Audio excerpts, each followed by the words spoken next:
I'm Napoleon Bonaparte, and today I'm gonna share my short story, so listen up. I was born on an island where the wind carries the scent of salt, and the sea stretches endlessly.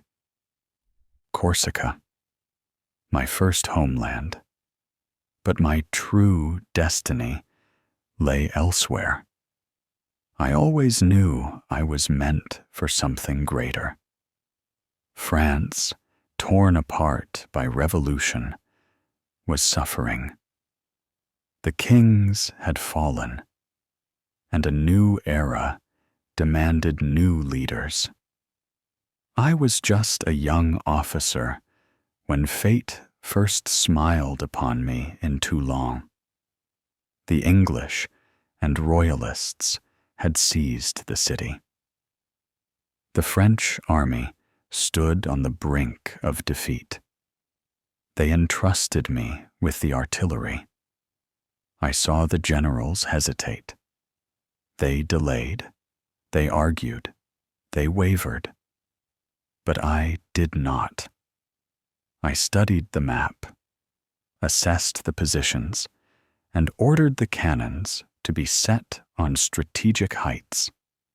My guns became the hammer of the revolution. We crushed the English, and Toulon fell. At 24, I became a general. But this was only the beginning.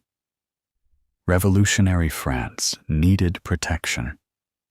In the streets of Paris, the royalists rose up. They wanted to restore the king. Hundreds of armed aristocrats marched on the convention. I was summoned. I knew. Every minute counted. I had few men, but I did not hesitate. I seized the cannons, positioned them in the streets, and fired. They say I served the crowd a whiff of grape shot for breakfast. That was the end of the royalist dream. I had been noticed. I was appointed commander-in-chief. But I wanted more. Italy. Austria stood against us. The generals before me had lost.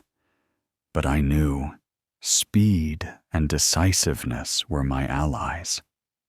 I led my army across the Alps, as Hannibal once did, and crushed the Austrians. Within months, I turned a ragged, starving French army into an unstoppable force.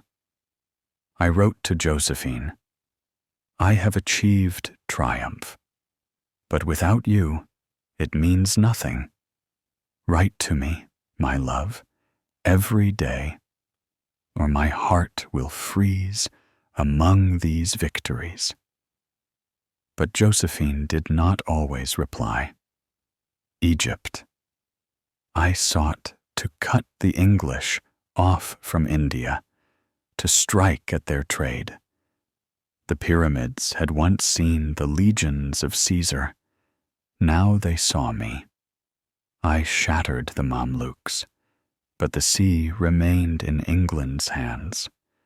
Nelson burned my fleet. Egypt became a trap. I understood. France was waiting for me. I returned. Power lay in the hands of weak men. The Directory was collapsing. I saw the future. France needed one man.